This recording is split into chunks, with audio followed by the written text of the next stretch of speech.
Assalamualaikum warahmatullahi wabarakatuh. Perkenalkan, saya Rudi Irwansa, merupakan salah satu dosen dari Sekolah Tinggi Ilmu Ekonomi Muhammadiyah Asahan, Fakultas Ekonomi, Program Studi Manajemen. Pada video kali ini, saya ingin membuat pernyataan diri dosen dalam unjuk kerja Tridharma Perguruan Tinggi atau PDD UKT-PT dalam bidang pengajaran. Berikut pemaparannya. Baik, sesuai dengan SK dari institusi saya berkenaan dengan pengajaran, saya ditugaskan untuk mengampu mata kuliah studi kelayakan bisnis. Nah, mata kuliah studi kelayakan bisnis ini adalah mata kuliah yang sangat menarik bagi saya, khususnya di saat era pandemik seperti saat ini, di mana ekonomi dan bisnis adalah salah satu sektor yang cukup berdampak signifikan. Mata kuliah ini diajarkan untuk mahasiswa semester 6 dengan bobot 2 SKS. Setiap dosen tentu ingin apa yang diajarkannya dapat diterima dengan baik oleh mahasiswanya. Ada metode atau cara sendiri yang dianggap cocok untuk diterapkan pada proses pembelajaran setiap dosen. Seperti saya sendiri, mengajar di kelas eksekutif itu kadang membutuhkan effort yang besar dibandingkan dengan kelas reguler. Tentu ini adalah tantangan sendiri bagi saya. Karena keberagaman jenjang usia yang ada di kelas tentu menuntut saya lebih kreatif dan inovatif. Bagaimanakah metode yang saya gunakan? Saya menggunakan DIA, Delivery, Interaction, dan Assessment. Delivery merupakan bagaimana saya selaku dosen bisa menyampaikan materi kepada mahasiswa, baik itu secara offline ataupun online.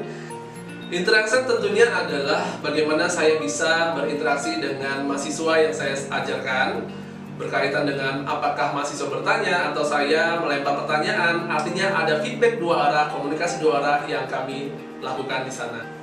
Yang terakhir adalah assessment, tentunya assessment untuk mengukur kemampuan mahasiswa, bagaimana dia bisa menguasai materi ataupun bahan perkuliahan yang saya berikan dengan metode kuis ataupun tugas yang saya berikan di kelas. Nah, bagaimana implementasi DIA pada mata kuliah studi kelayakan bisnis? Ya, berikut saya akan menjelaskan sedikit. Mata kuliah studi kelayakan bisnis merupakan mata kuliah yang memberikan keterampilan dan pengetahuan kepada mahasiswa agar dapat mengidentifikasi kesempatan usaha serta bagaimana mengevaluasi usaha yang sedang berjalan sehingga usaha itu dapat dinyatakan visible atau tidak visible. Ditinjau dari beberapa aspek dalam studi kelayakan seperti pemasaran, aspek produksi, aspek manajemen keuangan, aspek sosial ekonomi, aspek lingkungan, aspek hukum yang dipertimbangkan dalam studi kelayakan. Capaian studi kelayakan bisnis yang pertama adalah mahasiswa mampu mengidentifikasi dan menangkap peluang bisnis untuk mendesain atau merencanakan proses bisnis. Kedua, mahasiswa mampu menyusun dan menganalisis cash flow dan proyek laba atau rugi pada suatu bisnis. Yang ketiga, mahasiswa mampu melakukan perhitungan dan menginterpretasikan hasil kriteria kelayakan investasi. Selanjutnya, mahasiswa mampu menganalisis dampak perubahan dalam bisnis melalui analisis sensitivitas dan switching value.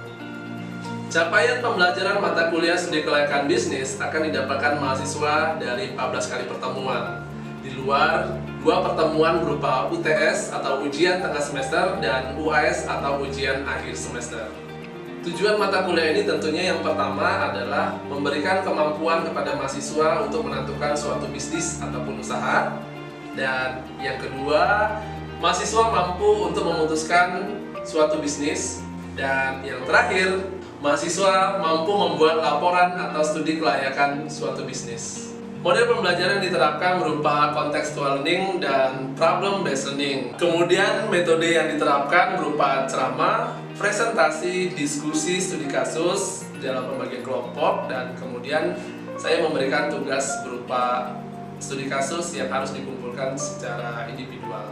Media pembelajaran yang dilakukan berupa daring atau dalam jaringan dengan menggunakan fasilitas Zoom, Google Meet, dan juga WhatsApp Group yang saya sediakan untuk berinteraksi dengan para mahasiswa. Untuk bahan referensi dalam studi kelayakan bisnis ini, saya menggunakan beberapa literatur, di antaranya buku dari Sulianto, dan kemudian ada Kasmir dan Jafar, kemudian ada Situmorang, dan tentunya satu buku ini yang berjudul Studi Kelayakan Bisnis penerbit Widina ini merupakan hasil kolaborasi dan saya termasuk salah satu penulis dalam buku ini. Nah, untuk mengukur kinerja dari mahasiswa sebagai feedback apakah mereka menguasai apa yang telah saya sampaikan, tugas merupakan satu kewajiban dan ini merupakan komponen penilaian dalam mata kuliah saya. Saya akan memberikan tugas dalam bentuk lembar studi kasus dan itu merupakan salah satu topik yang saya pilih. Mahasiswa saya tugaskan untuk membahas sesuai dengan apa yang sudah saya paparkan dalam pembelajaran studi kelayakan bisnis. Dan tugas harus dikumpulkan dalam format ukuran kertas A4 spasi 1,5, format PDF dikumpulkan melalui email batas 15 November 2021 pukul 24. Sebagai kriteria penilaian, saya menetapkan beberapa poin. Yang pertama tentu presensi ataupun kehadiran dengan bobot 10%, dan kemudian ketuntasan sub capaian pembelajaran mata kuliah. Dalam hal ini adalah melihat keaktifan dan interaksi mahasiswa dalam proses pembelajaran itu sebesar 20%. Ujian tengah semester dengan poin bobot penilaian 30% dan ujian akhir dengan bobot 40%, jadi totalnya 100%. Apakah mahasiswa itu lulus atau tidak? Tentu akumulasi poin penilaian akan saya rekap dengan poin 80 sampai dengan 100. Mahasiswa akan mendapatkan poin A dan dinyatakan lulus. 70 sampai dengan 79,9 mahasiswa dinyatakan mendapatkan nilai B dan dinyatakan lulus.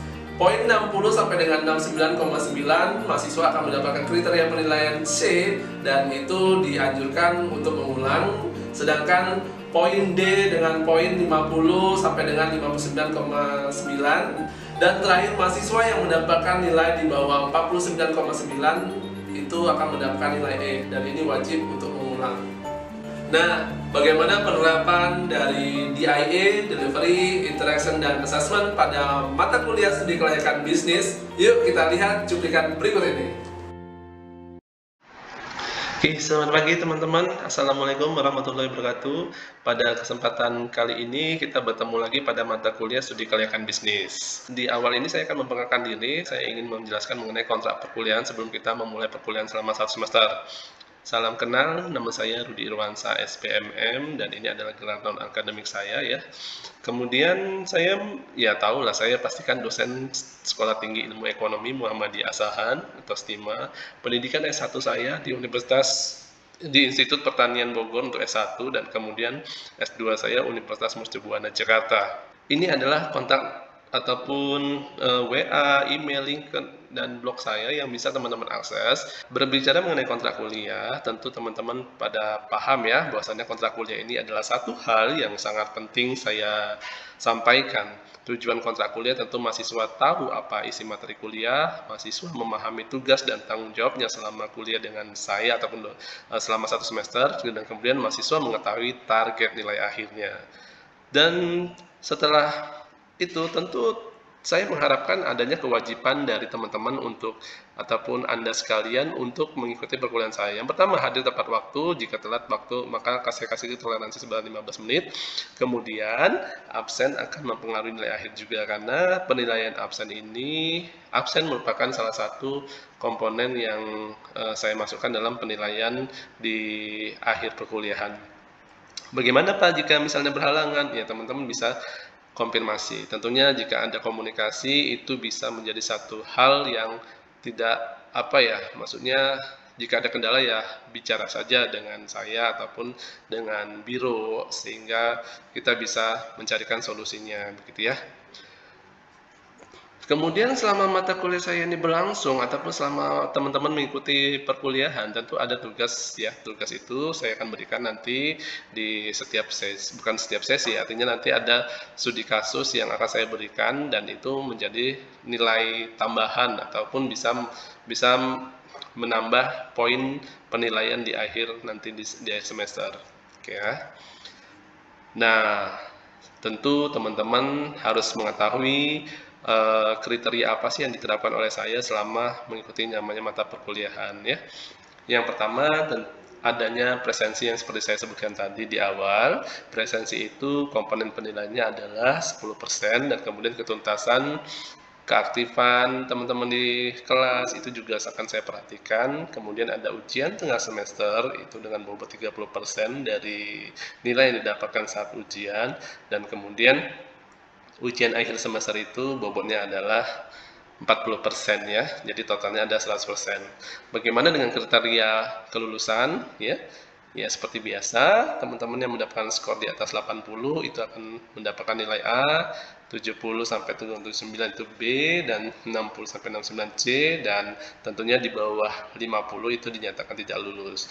Ketika teman-teman mendapatkan nilai D ataupun E, itu ada kewajiban untuk mengulang ya.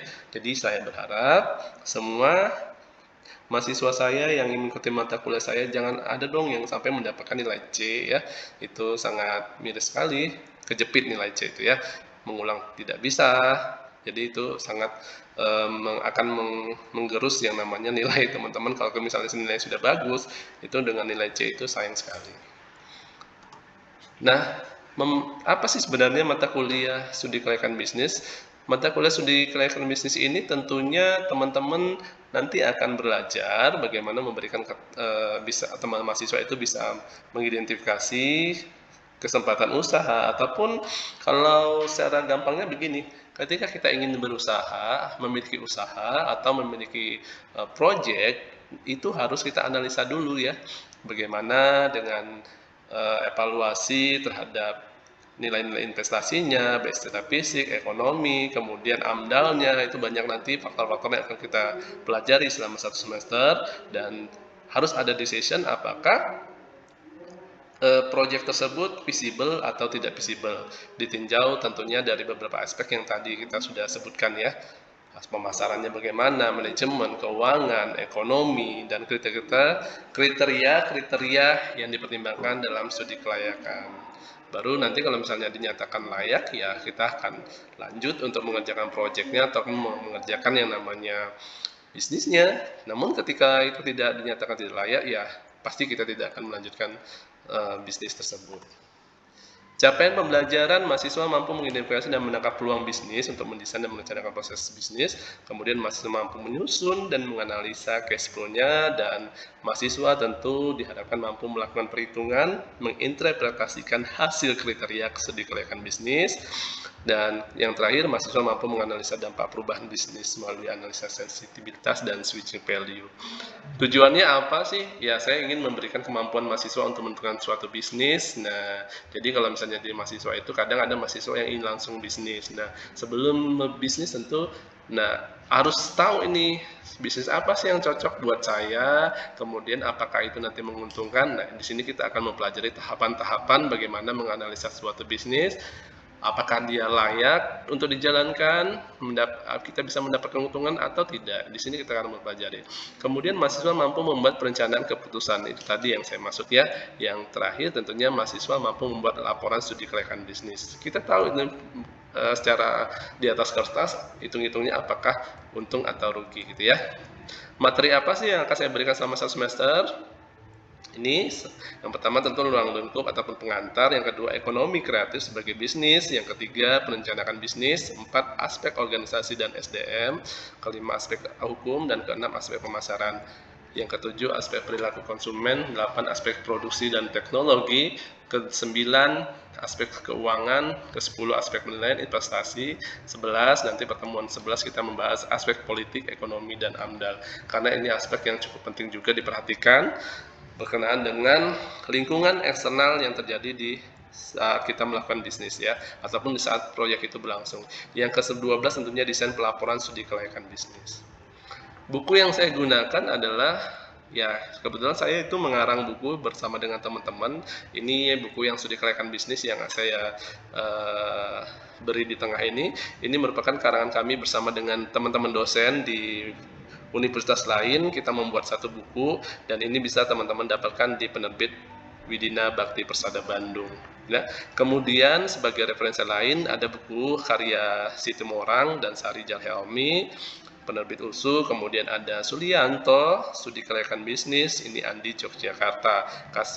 Dan yang terakhir tentu studi kelayakan bisnis yang dikarang oleh Kasmir Jakfar. Kita masuk ya, apa sih sebenarnya studi kelayakan bisnis itu? Sudah ada yang tahu ya? Wah, tadi saya sudah jelaskan sedikit ya. Tentu ada kata kunci yaitu studi dan kemudian kelayakan dan kemudian ada juga bisnis. Studi meneliti secara sungguh-sungguh data dan informasi selanjutnya diukur, dihitung dan dinilai dengan menggunakan metode tertentu. Nah, apakah bisnis itu layak? Ini ada kita membandingkan antara biaya-biaya yang akan dikeluarkan ataupun yang dibutuhkan. Tentu kita membandingkan dengan namanya manfaat yang akan kita dapatkan, apakah itu keuntungan dan sebagainya, itu kita akan analisa. Kemudian secara bisnis, tentu ketika kita bisnis kita tidak mau yang namanya rugi, benar kan ya? Oke. Jadi studi kelayakan bisnis dapat disimpulkan adalah suatu usaha yang mempengaruhi secara mendalam tentang suatu usaha ataupun bisnis yang dijalankan dalam rangka kita dapat memutuskan layak atau tidak layaknya usaha tersebut untuk dilakukan atau dijalankan. Kadang ada bisnis yang ingin dikembangkan atau bisnis baru atau dia ingin expand. Nah, kita membutuhkan yang namanya studi kelayakan bisnis. Kemudian, apa tujuan studi kelayakan bisnis? Yang pertama pasti memudahkan perencanaan. Sudah pasti dong, karena bagaimanapun yang namanya perencanaan itu adalah suatu hal yang sangat penting ketika kita ingin menjalankan suatu usaha ataupun suatu pekerjaan ya. Yang kedua, menghindari resiko kerugian. Setiap kegiatan pasti mengandung yang namanya resiko. Resiko tentu kita akan meminimalisirnya sehingga kerugian itu dapat kita minimalkan ya. Yang ketiga, memudahkan melaksanakan pekerjaan.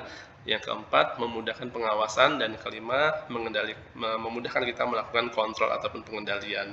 Nah, pasti teman-teman sudah paham ya. Manfaat studi kelayakan bisnis. Ayo, ada yang bisa jawab apa sih kira-kira manfaat dari yang saya jelaskan tadi? Ada yang mengerti? Ya, silakan Rido. Kan di awal apa itu manfaat studi kelayakan hal bisnis? yang sangat penting. Saya Pak, manfaat studi kelayakan bisnis yaitu mengurangi resiko terjadinya kerugian, memudahkan perencanaan ke depannya, memudahkan dalam pengendalian bisnis.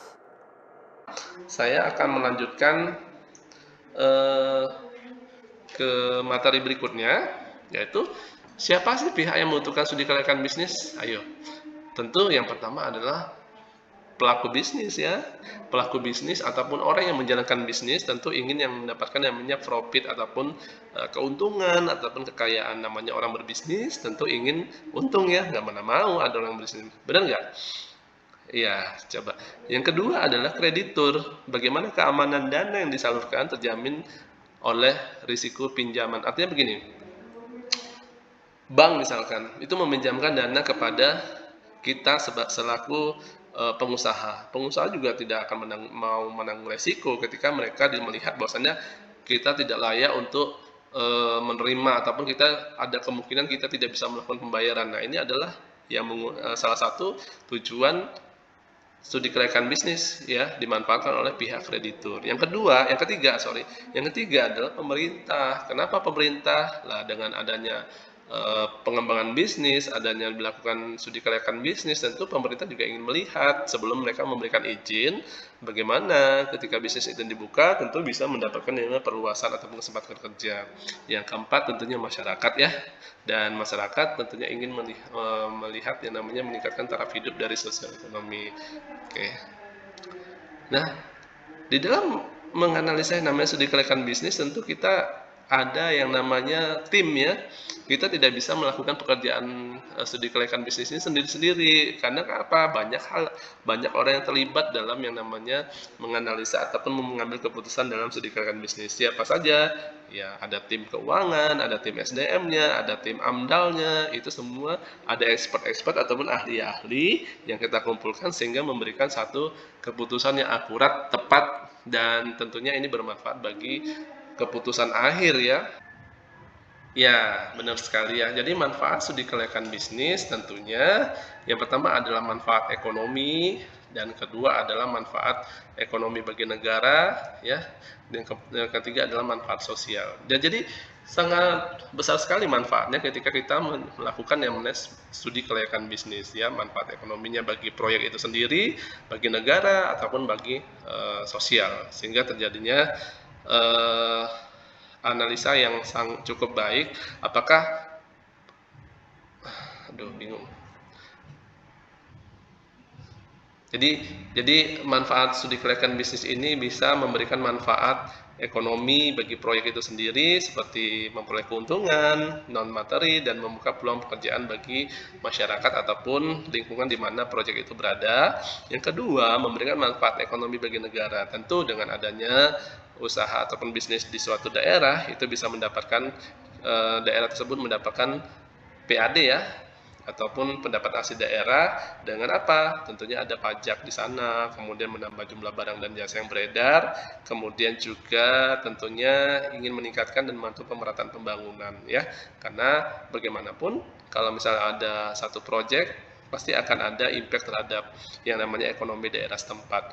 Yang ketiga, tentunya ada manfaat sosial, tersedianya sarana dan prasarana membuka isolasi wilayah ya, karena bagaimana usaha itu akan berkembang ketika daerah itu terisolasi kan tidak mungkin, sehingga adanya prasarana yang dibangun itu akan mempercepat yang namanya manfaat sosial dari kegiatan bisnis di suatu daerah. Jadi jelas ya, studi kelayakan bisnis itu bisa mengatur apakah bisnis itu layak ataupun bisnis itu tidak layak, sehingga kita bisa memutuskan untuk menjalankan, mengembangkan atau melakukan expand pada suatu bisnis ataupun suatu proyek yang kita jalankan. Sehingga ada tips yang kita berikan, sangat disarankan. Yang pertama adalah data yang kita berikan itu harus lengkap ya, kemudian tenaga ahlinya juga kita harus memiliki pekerja pada bidang-bidang yang memang sesuai dengan kemampuannya, sesuai dengan ekspektasinya, sesuai dengan expert ya. Jadi orang itu expert pada bidangnya masing-masing, sehingga keputusan yang kita ambil itu tidak salah. Yang ketiga, tentu metode dan alat ukur yang kita gunakan harus benar-benar metode yang akurat ataupun metode yang sesuai dengan apa sih yang akan kita putuskan gitu ya. Jadi jangan salah metode. Ketika kita menggunakan salah metode ataupun salah alat ukur, tentu keputusan itu akan menjadi bias ataupun bisa jadi menjadi salah ya. Nah, faktor penyebab kegagalan. Nah, sebenarnya ya tentu ada ya, karena apapun yang namanya apapun ceritanya, faktor penyebab kegagalan itu yang pertama adalah data dan informasi yang tidak lengkap, tidak teliti. Nah, ini salah satu menjadi faktor kegagalan. Salah perhitungan, pelaksanaan pekerjaan yang salah, kondisi lingkungan, dan unsur kesengajaan. Wah, ini sudah faktor yang sangat fatal ya ketika unsur kesengajaan itu ada di dalam saat kita menganalisa proyek ya. Bagaimana tahapan-tahapan studi kelayakan bisnis ya, tentunya pertama kita menemukan ide ya, kita mengumpulkan data, kemudian kita menganalisa, kita harus analisa data sesuai kita kelompokkan ataupun kita interpretasi sehingga kita mendapatkan suatu tahapan pengurutan usul layak atau tidaknya suatu bisnis ataupun satu proyek. Ketika itu tidak layak ya kenapa harus kita teruskan? Tentu kita harus batalkan ya, kita membatalkan proyek tersebut. Nah, berikutnya adalah tahap perencanaan pelaksanaan proyek. Ketika itu misalnya dinyatakan visible ataupun layak, maka selanjutnya ada tahap perencanaan pelaksanaan proyek. Kita rekomendasikan proyek. Dan yang terakhir tentunya tahap proyek itu dilaksanakan.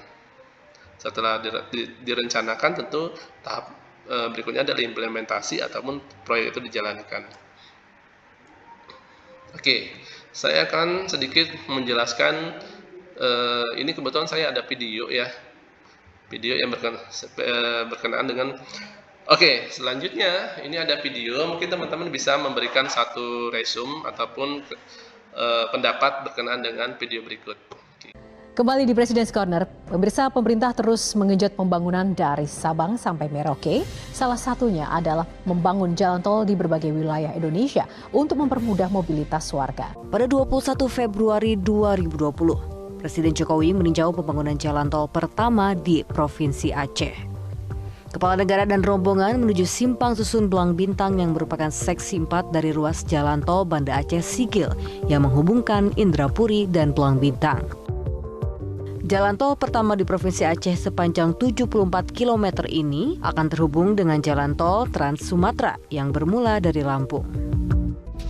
Kita harapkan dari pembangunan ini, kecepatan, efisiensi, bagi mobilitas orang maupun barang, logistik, semuanya betul-betul bisa kita dapatkan.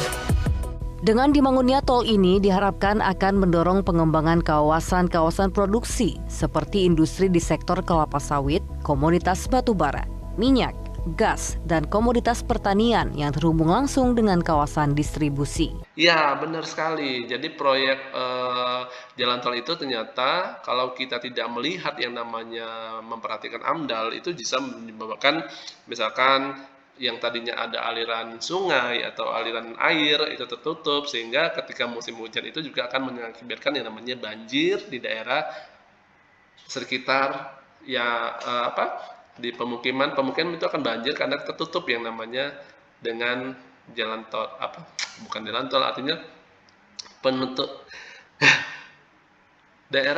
di daerah tersebut akan air yang tadinya lancar itu tentu akan tergenang oleh aliran air yang ketutup dengan misalkan ada pemotongan pada arus sungai ataupun arus kali ya, arus tali air, sehingga itu juga menjadi salah satu sumber yang mengakibatkan banjir gitu kan. Itulah salah satu ya.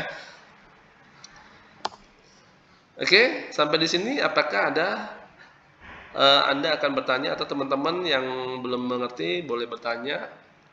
Pak, izin bertanya, bagaimana jika saya gagal dalam merencanakan bisnis saya? Apakah itu merupakan suatu kegagalan yang berarti, Pak?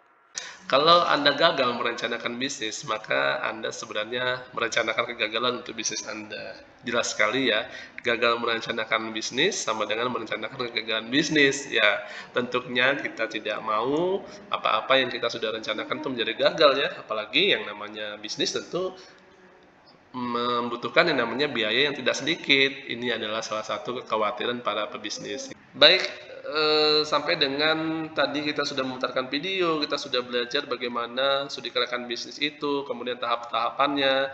Nah, teman-teman boleh absen saat ini ya, jangan lupa absen dengan mengetikkan di ponsel Anda bit.ly/absen skb. Tentu teman-teman masukkan nick dan kemudian langsung submit saja, nanti akan ada konfirmasi bahwasannya Anda telah melakukan absen, gitu ya. Nah, jangan lupa juga nanti teman-teman juga bisa mendapatkan bahan atau materi ajar yang saya bawakan tadi itu di blog saya ya, di blog saya bisa jadi teman-teman bisa mendapatkan materi di blog dosenoke.com dengan mengklik yang namanya kuliah, ya ikon kuliah, kemudian nanti cari aja studi kelayakan bisnis. Itu bahannya bisa di-download ya. Jadi melalui smartphone ataupun melalui PC ataupun laptop teman-teman itu sudah bisa diakses. Ini saya buat untuk mempermudah komunikasi kita dengan komunikasi antara saya dan Anda gitu ya.